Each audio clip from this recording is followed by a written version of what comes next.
आत्मिक यात्रा कार्यक्रम में आपका स्वागत है। आइए हम पास्टर प्रेमाशीष सतमन द्वारा लिखित आज के भक्ति लेख पर चर्चा करें।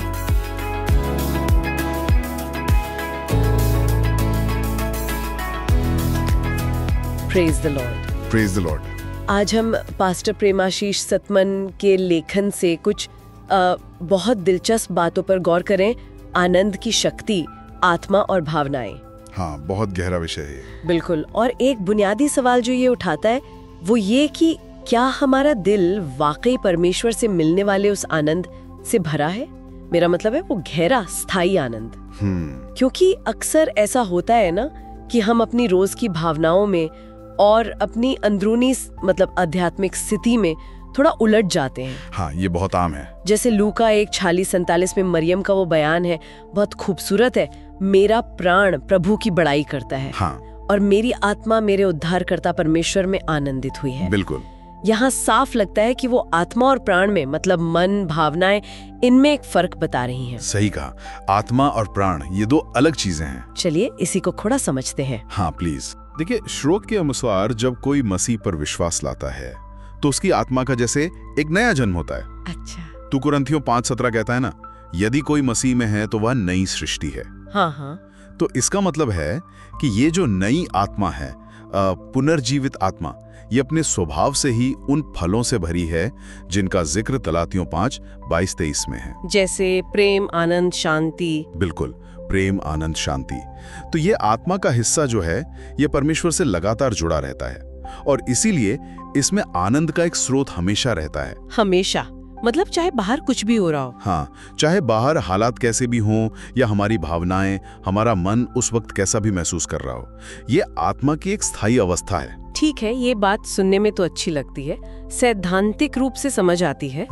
लेकिन असल जिंदगी में जब दुख होता है या चिंता होती है, निराशा होती है, तब ये आत्मा का आनंद कहीं बहुत दूर लगता है। हाँ, ये व्यावहारिक सवाल है। कई बार लगता है कि अगर मैं खुश महसूस नहीं कर रही तो फिर परमेश्वर की स्तुति करना या आनंदित होने का दावा करना ये कहीं दिखावा तो नहीं? सही बात है, ये ख्याल आता है। स्रोत इसी पर जोर देता है। हमारी भावनाएं जो हमारे प्राण का हिस्सा हैं, मन, इच्छा, भावनाएं, वो तो बदलती रहती हैं। हाँ, वो तो परिस्थितियों के साथ ऊपर नीचे होती हैं। बिल्कुल। लेकिन हमारी आत्मा का जो आनंद है वो परमेश्वर के साथ हमारे रिश्ते पर टिका है और वो स्थिर है। तो स्रोत ये याद दिलाता है कि ये सोचना कि स्तुति करना दिखावा है क्योंकि हम फील नहीं कर रहे हैं, ये असल में गलतफहमी है। अच्छा, कैसे? क्योंकि हमारी आत्मा तो उस आनंद में स्थिर है ही।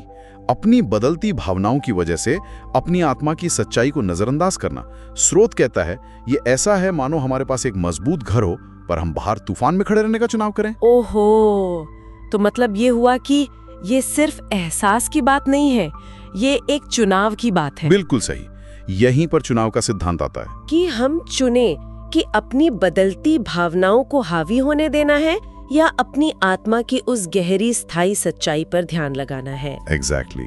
हमें ये चुनना होता है कि हम अपनी पल पल बदलती भावनाओं की सुने या अपनी आत्मा की स्थायी सच्चाई की।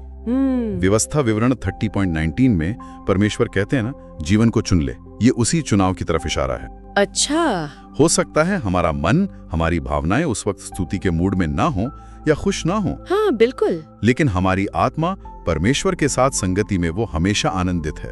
स्रोत ये समझाता है कि जब हमारा प्राण मतलब हमारा मन और हमारी इच्छा आत्मा के साथ सहमत होने का चुनाव करता है, हाँ, सक्रिय रूप से चुनता है, तो धीरे धीरे भावनाएं भी शायद पीछे पीछे आ जाएं। लेकिन मुख्य बात वो चुनाव है, वो इच्छा कि हम अपनी आत्मा की सच्चाई में जिएं, ना कि अपनी भावनाओं के पीछे भागते रहें। वाह, ये तो पूरी सोच ही बदल देता है।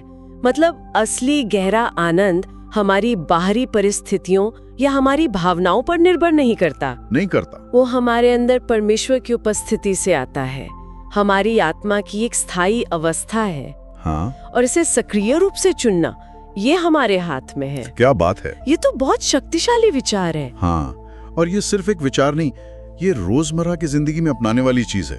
जरा सोचिए, अगर हम जानबूझकर अपनी उस वक्त की भावनाओं के शायद बिल्कुल विपरीत जाकर भी अपनी आत्मा में मौजूद परमेश्वर के दिए इस आनंद को चुनते हैं, तो ये हमारे नजरिए को, हमारे व्यवहार को, हमारी प्रतिक्रियाओं को कैसे बदल सकता है। खासकर मुश्किल समय में। बिल्कुल, खासकर मुश्किल समय में। सोचिए, किसी परेशानी के बीच हमारी पहली प्रतिक्रिया झुंझलाहट या निराशा की बजाय उस अंदरूनी शांति और आनंद को सक्रिय रूप से याद करना और चुनना हो। ये तो प्रैक्टिस की बात होगी। हाँ बिल्कुल। स्रोत बताता है कि ये चुनाव सिर्फ एक पल का एहसास नहीं, बल्कि एक शक्तिशाली आध्यात्मिक कदम है और धीरे धीरे ये हमारे चरित्र को बदल सकता है। स्रोत में एक प्रार्थना भी दी गई है जो इसी चुनाव को सक्रिय करने का एक तरीका बताती है। अच्छा, तो संक्षेप में कहें तो परमेश्वर का दिया आनंद एक भावना से कहीं ज्यादा है। ये हमारी आत्मा की एक सच्चाई है। हाँ, जिसे हम चुन सकते हैं, चाहे हालात कैसे भी हों। बिल्कुल। और यहाँ सोचने के लिए एक बात ये रह जाती है क्या कि अगर हम इस चुनाव को लगातार करते रहें रोजमर्रा की छोटी बड़ी बातों में, तो समय के साथ ये हमारे व्यक्तित्व में और हमारे विश्वास की गवाही में कैसा स्थायी परिवर्तन ला सकता है। ये सिर्फ व्यक्तिगत शांति की बात नहीं, शायद हमारे आसपास के लोगों पर भी इसका गहरा असर हो। ये कुछ बहुत ही अहम और व्यावहारिक विचार थे पास्टर प्रेमाशीष सतमन के लेखन आनंद की शक्ति, आत्मा और भावनाएं से। हाँ वाकई। Praise the Lord. Praise the Lord. आज आत्मिक यात्रा कार्यक्रम को सुनने के लिए धन्यवाद, जहां हम हर दिन परमेश्वर के वचन पर चर्चा करते हैं। अगर आज का कार्यक्रम आपके लिए आशीषकारी रहा हो तो इसे अपने परिवार और मित्रों के व्हाट्सएप ग्रुप में जरूर साझा करें। कल फिर मिलेंगे। धन्यवाद।